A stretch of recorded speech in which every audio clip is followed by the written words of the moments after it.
Cinderella की कहानी बहुत समय पहले की बात है। एक दूरस्थ राज्य में एक अमीर व्यापारी रहता था। उसकी एक प्यारी बेटी थी जिसका नाम एला था। एला की माँ का बचपन में ही निधन हो गया था और वह अपने पिता के साथ बेहद खुश रहती थी। एला का स्वभाव बहुत ही प्यारा, दयालु और विनम्र था। उसकी सुंदरता के चर्चे पूरे राज्य में थे, लेकिन उसके दिल की सुंदरता और भी अधिक आकर्षक थी। समय बीतता गया और एक दिन एला के पिता ने पुनर्विवाह कर लिया। उसकी नई माँ यानी एला की सौतेली माँ एक घमंडी और निर्दयी औरत थी। उसकी दो बेटियां भी थीं जिनके नाम अनास्तासिया और ड्रिजेला थे। वे दोनों भी अपनी माँ की तरह ही घमंडी और स्वार्थी थीं। शुरुआत में एला ने अपनी सौतेली माँ और बहनों से दोस्ती करने की बहुत कोशिश की, लेकिन वे तीनों उसे बिल्कुल पसंद नहीं करती थीं। उन्हें एला की सुंदरता और उसकी अच्छाई से जलन होती थी। कुछ समय बाद एला के पिता का अचानक निधन हो गया और एला की दुनिया पूरी तरह बदल गई। अब उसकी सौतेली माँ ही घर की मालिक बन गई थी। उसने एला के साथ बहुत ही बुरा व्यवहार करना शुरू कर दिया। एला को घर के सारे काम करने पर मजबूर किया गया। वह सुबह से लेकर रात तक काम करती रहती, बर्तन धोती, घर की सफाई करती, खाना बनाती और यहाँ तक कि अपनी सौतेली बहनों के कपड़े भी धोती। उसकी सौतेली माँ और बहनें उसे सिंड्रेला कहकर बुलाने लगीं, क्योंकि वह काम करते करते हमेशा राख और धूल से ढकी रहती थी। सिंड्रेला की जिंदगी में दुख और तकलीफों के अलावा कुछ नहीं था, लेकिन फिर भी उसने अपनी अच्छाई और दयालुता को कभी नहीं खोया। वह हमेशा मुस्कुराती रहती और सपने देखती कि एक दिन उसकी जिंदगी बदल जाएगी।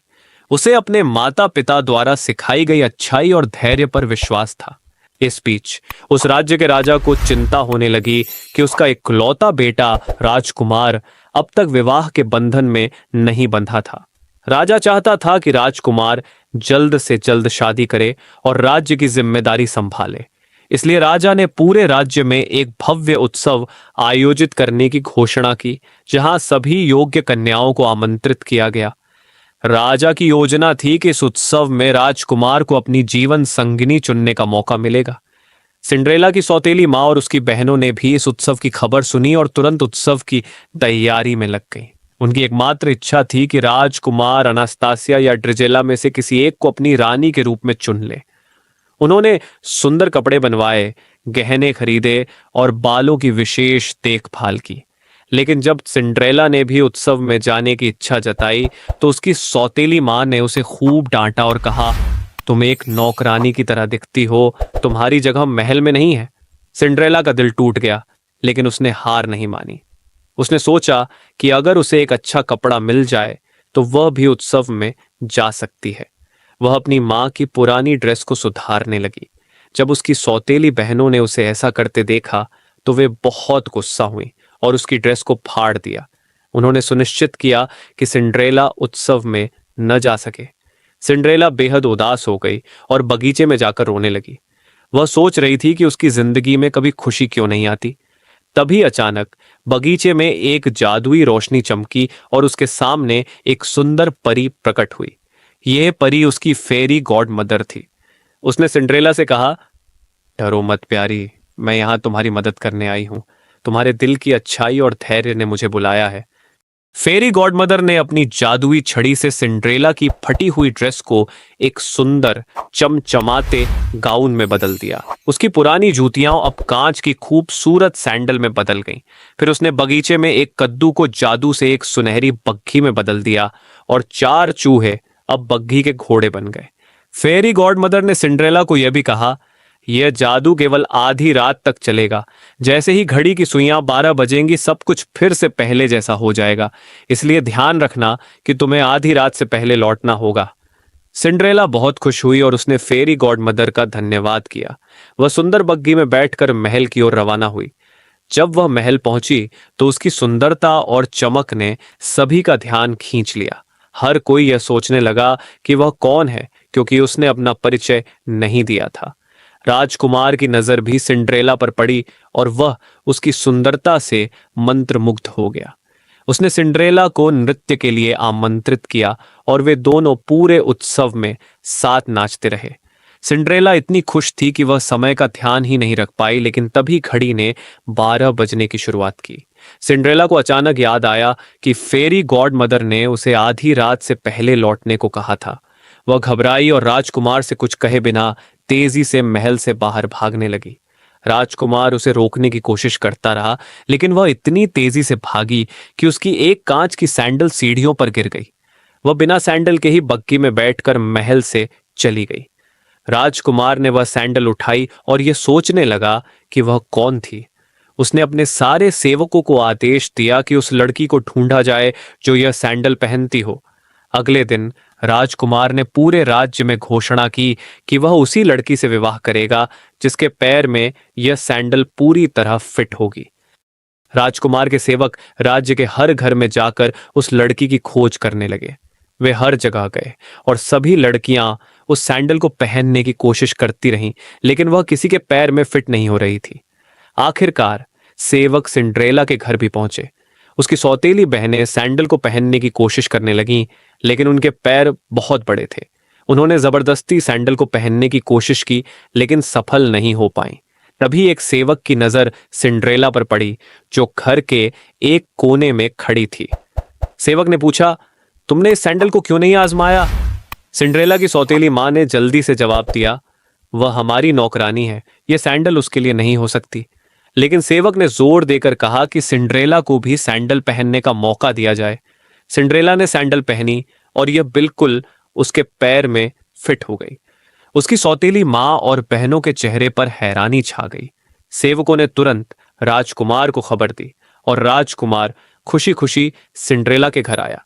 सिंड्रेला ने जब दूसरी कांच की सैंडल भी निकाली तो राजकुमार को यकीन हो गया कि वही उसकी सपनों की राजकुमारी थी। राजकुमार ने सिंड्रेला से विवाह करने का प्रस्ताव रखा और सिंड्रेला खुशी से सहमत हो गई। महल में भव्य विवाह समारोह आयोजित किया गया, जिसमें पूरे राज्य के लोग शामिल हुए। सिंड्रेला की कठिनाइयों का अंत हो चुका था और वह अब अपने जीवन में सच्ची खुशी और प्यार पाने के काबिल थी। सिंड्रेला ने अपने अतीत के दुखों को पीछे छोड़कर एक नई जिंदगी की शुरुआत की। राजकुमार और सिंड्रेला ने लंबे समय तक खुशी और प्रेम से राज्य पर शासन किया। उसकी सौतेली मां और बहनों को उनकी ईर्ष्या और स्वार्थ का फल मिला और वे सिंड्रेला की नई जिंदगी का हिस्सा नहीं बन पाईं। इस तरह सिंड्रेला ने साबित कर दिया कि सच्ची सुंदरता दिल में होती है और अच्छाई और धैर्य में। तो दोस्तों, हमने ये कहानी आपके लिए ही बनाई है, जिससे आपको काफी कुछ सीखने मिले। तो इस वीडियो को ज्यादा से ज्यादा शेयर करें अपने दोस्तों और परिवार में, ताकि वह भी सीख सके। और ऐसे ही रोमांचक कहानियों के लिए चैनल को सब्सक्राइब जरूर करें। और इसके साथ ही आपको ये स्टोरी कैसी लगी कमेंट करके जरूर बताएं। तो मिलते हैं ऐसे ही किसी दूसरे वीडियो में, तब तक हमसे जुड़े रहें।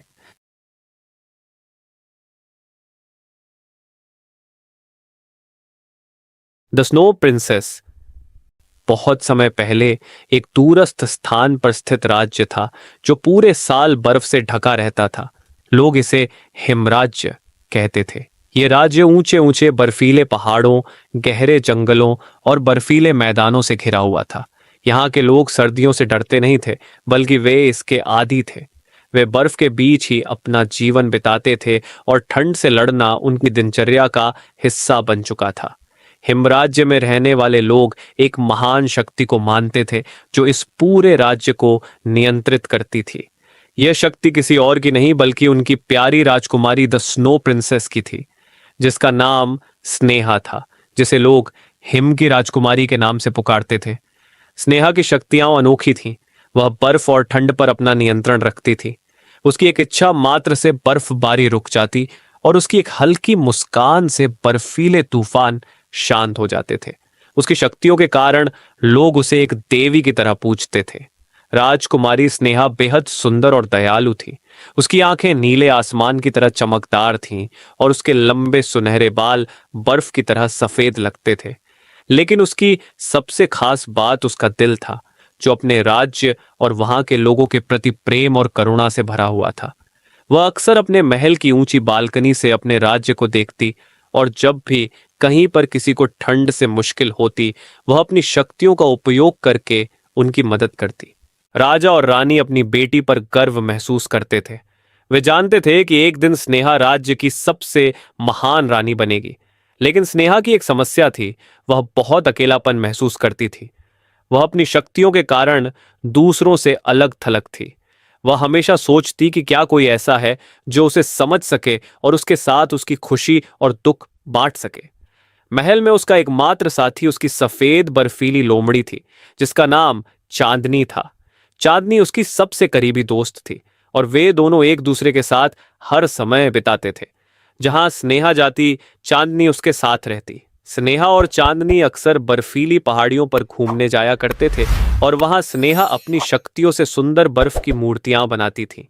इन मूर्तियों में कभी कभी ऊंचे ऊंचे महल होते, तो कभी बड़ी बड़ी बर्फ की चट्टानों से बने महायुद्ध के दृश्य। राज्य के बच्चे उनकी मूर्तियों को देख रोमांचित हो जाते और उनसे और मूर्तियां बनाने का अनुरोध करते। लेकिन स्नेहा की शक्तियां केवल मनोरंजन के लिए नहीं थीं।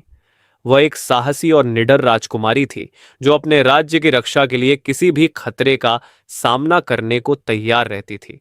एक दिन जब सर्दियों का सबसे बड़ा बर्फीला तूफान राज्य की ओर बढ़ने लगा, तो स्नेहा ने अपनी शक्तियों का प्रयोग कर उसे राज्य से दूर धकेल दिया। लोगों ने उसे धन्यवाद दिया और उसकी सराहना की। लेकिन स्नेहा को अपनी शक्तियों का हमेशा अच्छा उपयोग करने की आदत थी। हालांकि हिमराज्य के पास एक और राज्य था जो शक्ति और सत्ता की लालसा से भरा हुआ था। उस राज्य का राजा क्रूर, घमंडी और अत्यंत लालची था। उसका नाम राजा विक्रम था और वह हिमराज्य की शक्ति को पाना चाहता था। उसे पता चला था कि हिमराज्य की राजकुमारी के पास बर्फ पर नियंत्रण करने की शक्ति है और वह इस शक्ति को हासिल कर पूरे संसार पर राज करना चाहता था। राजा विक्रम ने कई महीनों तक हिमराज्य के बारे में जानकारी इकट्ठा की और अपनी सेना को हिमराज्य पर आक्रमण करने के लिए तैयार किया। राजा विक्रम को विश्वास था कि अगर वह स्नेहा को बंदी बना लेता है, तो वह उसकी शक्तियों का उपयोग कर सकता है और बर्फीली तूफानों के जरिए अन्य राज्यों पर भी नियंत्रण कर सकता है। उसने एक ठंडी रात में अपने सेनापति और योद्धाओं के साथ हिमराज्य पर हमला करने की योजना बनाई। जैसे ही उसकी सेना बर्फीले पहाड़ों की ओर बढ़ी, हिमराज्य के लोग डर गए। उन्हें समझ नहीं आया कि इतनी ठंडी रात में कोई उन पर हमला क्यों करेगा। महल में राजकुमारी स्नेहा को जैसे ही हमले की खबर मिली, उसने तुरंत अपनी शक्तियों का प्रयोग कर बर्फ की एक विशाल दीवार खड़ी कर दी, जो हमलावरों को राज्य में घुसने से रोक सके। यह दीवार इतनी ऊंची और मजबूत थी कि कोई भी सैनिक इसे पार नहीं कर सकता था। लेकिन राजा विक्रम हार मानने वालों में से नहीं था। उसने अपनी सेना को आगे बढ़ने का आदेश दिया और खुद भी राज्य की ओर कूच किया। उसकी योजना स्नेहा को धोखे से पकड़ने की थी। स्नेहा ने महसूस किया कि यह युद्ध केवल बाहरी दीवारों से नहीं जीता जा सकता। उसे अपनी प्राचीन किताबों में लिखे कुछ रहस्यमय मंत्रों और शक्तियों को याद आया। उसने एक प्राचीन शक्ति के बारे में पढ़ा था जो पूरे राज्य की रक्षा कर सकती थी, लेकिन इसके लिए उसे अपनी सारी शक्तियों का त्याग करना पड़ता।